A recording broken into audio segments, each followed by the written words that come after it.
तर मराठा आरक्षण हा मजेचा विषय नाही तर जिव्हाळ्याचा प्रश्न आहे, अशा शब्दात मुख्यमंत्री फडणवीसांनी जरांगेंना सडेतोड उत्तर दिलंय।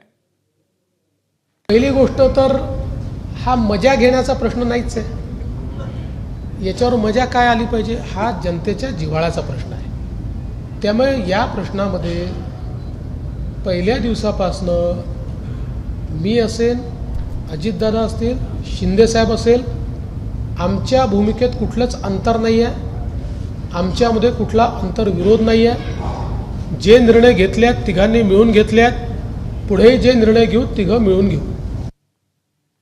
राज्यामध्ये लाडक्या बहिणींना कालपासून 6वा हप्ता मिळायला सुरुवात झालेली आहे। मात्र ही योजना यशस्वी करण्यात महत्त्वाचं काम करणाऱ्या अंगणवाडी सेविका मानधनापासून आजही वंचित आहेत। निरक्षर तसंच कॉम्प्युटर मोबाईल नसलेल्या लाडक्या बहिणींचे फॉर्म भरून देण्यास अंगणवाडी सेविकांनी मोलाची मदत केली होती। त्यासाठी त्यांना प्रत्येक फॉर्म मागे 50 रुपये मानधन मिळणार होता। लाडक्या बहिणींना जुलैपासून पैसे मिळायला सुरुवात झाली तरी अंगणवाडी सेविकांना मात्र त्यांच्या हक्काच्या मानधनापासून त्या अजूनही वंचित आहेत। या अंगणवाडी सेविकांनी मांडलेली कैफियत आपण पाहूया।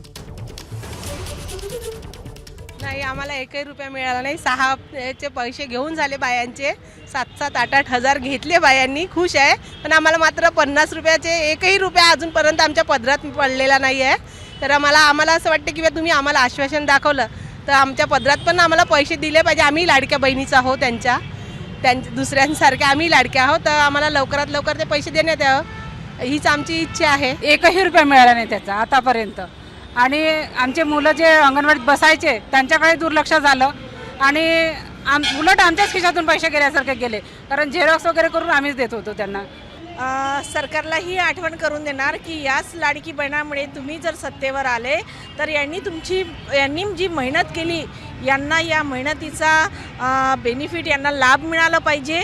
मी एवढीच सरकारला विनंती करते, कारण की सरकार देणार नाही देणार हा तर नंतरचा भाग आहे, परंतु जर त्यांनी मेहनत केली, तळागाळातून केलं, पूर्वशालेय शिक्षणापासून मुलं 3 महिने वंचित राहिले आणि कंटिन्यू त्यांनी अंगणवाडी क्षेत्रामध्ये आपल्या अंगणवाडीमध्ये बसून ज्यांनी काम केलं आहे, ऑनलाईन काम केलं, मेहनत केलं मोबाईलवरून, तर त्यांना हा मेहनत मिळालंच पाहिजे। एबीपी माझा, उघडा डोळे बघा नीट।